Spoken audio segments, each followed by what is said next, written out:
Party ने एक और लिस्ट घोषित कर दी है। खास बात यह रही है कि जौनपुर में उन्होंने अभी भी कोई उम्मीदवार नहीं खड़ा किया है।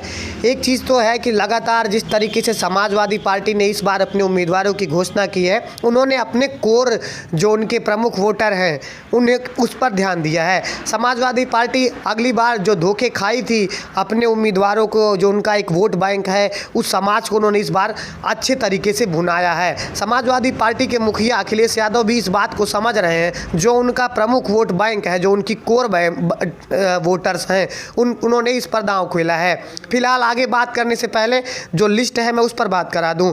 समाजवादी पार्टी ने अभी जो उम्मीदवारों की घोषणा की है, संभल से जियाउर रहमान बर्क और बागपत से मनोज चौधरी, गौतम बुद्ध नगर से राहुल अवाना और साथ ही साथ पीलीभीत से भगवंत शरण गंगवार, घोसी से राजीव राय, मिर्ज़ापुर से राजेंद्र एस बिंद को अपना उम्मीदवार घोषित किया है। एक तरीके से अखिलेश यादव ने जिस तरीके से इस बार जो उम्मीदवारों की घोषणा की है, हर उस बूथ अध्यक्ष तक को उन्होंने अपने पास बुलाया है, बाकायदा एकदम से चीज़ों को समझा है, उसके बाद उन्होंने उम्मीदवारों की घोषणा की है।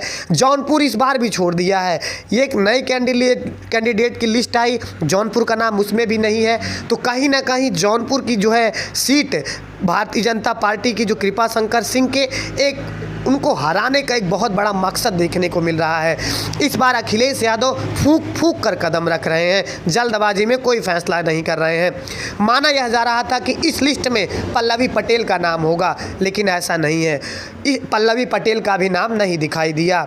तो कहीं ना कहीं लोकसभा चुनाव में इस बार जो इंडिया गठबंधन है, खास करके समाजवादी पार्टी उत्तर प्रदेश में बहुत ही सोच समझकर कदम रख रही है। और इस बात से यह सबूत मिल रहा है जो समाजवादी पार्टी जिस तरीके से अपनी मेहनत कर रही है और लगातार उम्मीदवारों को एक चुन कर खड़ा कर रही है, तो भारतीय जनता पार्टी के जो ये वादे रहे हैं, लगातार उनका एक ही कहना है कि आपकी बार 400 के पार। अगर भारतीय जनता पार्टी को 400 सीट लाना है तो कम से कम उत्तर प्रदेश में 70 से 75 सीटें लाना होगा, लेकिन ऐसा कतई दिख नहीं रहा है।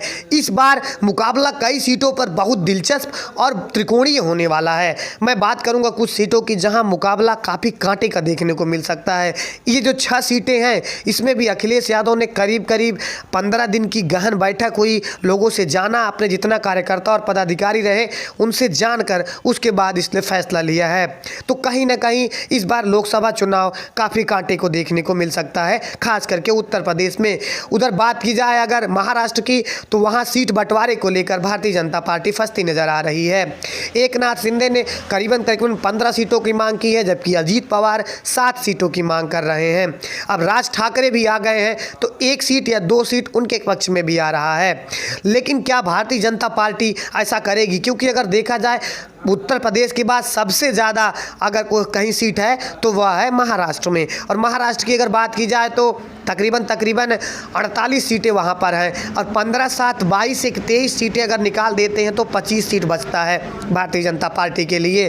कहीं ना कहीं अमित शाह जिसमें राजी नहीं है। अमित शाह यह चाह रहे हैं कि जितना ज़्यादा हो सके सीट जो है वो भारतीय जनता पार्टी के उम्मीदवार ले। हालांकि इसी कमोवेश में उधर बिहार में भी राजनीति में जो चिराग पासवान हाजीपुर से ही चुनाव लड़ेंगे, उनके जो चाचा हैं पशुपतिनाथ, वो भी मंत्री से इस्तीफा दे दिए हैं। तो भारतीय जनता पार्टी इस बार कहीं ना कहीं फंसती नजर आ रही है। तेजस्वी यादव बिहार में जो उन्होंने रोजगार का जो उनका मुद्दा रहा है, जिन्होंने इतनी वैकेंसियां निकाली है, वो भी हावी पड़ रहा है। पवन सिंह लगातार अभी उन पर भी कोई चीज़ डिसाइड नहीं कर सकी है भारतीय जनता पार्टी। उधर मनीष कश्यप भी चुनाव लड़ने का ऐलान कर दिए हैं, लेकिन अभी भी उन पर भारतीय जनता पार्टी कुछ फैसला नहीं ले सकी है। तो कहीं ना कहीं कई ऐसी सीटें हैं इस बार जहां भारतीय जनता पार्टी फंसती हुई नजर आ रही है।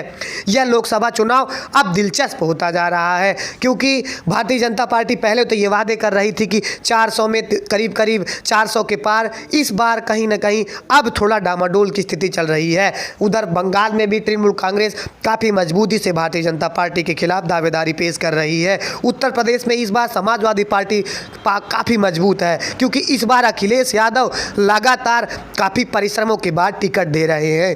और अगर बात की जाए बिहार में तेजस्वी भरपूर मेहनत कर रहे हैं, उनसे भी काफ़ी ज़्यादा अच्छा उम्मीद करने की हम कोशिश कर सकते हैं या हम चाह रख रहे हैं। उसके बाद अगर बात की जाए यहाँ पर महाराष्ट्र की, तो महाराष्ट्र में चाहे वो उद्धव ठाकरे हो, चाहे वो कांग्रेस हो, चाहे वो एनसीपी हो, वो भी जी तोड़ मेहनत कर रही है। तो इस बार कहीं ना कहीं ऐसा देखने को मिल सकता है कि एक कांटे की टक्कर देखने को मिले। हालांकि भाजपा अभी भी कई बहुत गुना आगे दिख रही है। अमेठी और रायबरेली से गांधी परिवार का इस बार ना आना कहीं ना कहीं कांग्रेस के लिए इस बार ये माइनस पॉइंट है। राहुल गांधी अगर अमेठी और बरेली से आते तो उनके जो कार्यकर्ता हैं, उनके जो पदाधिकारी हैं, उनको भी आत्मबल मिलता और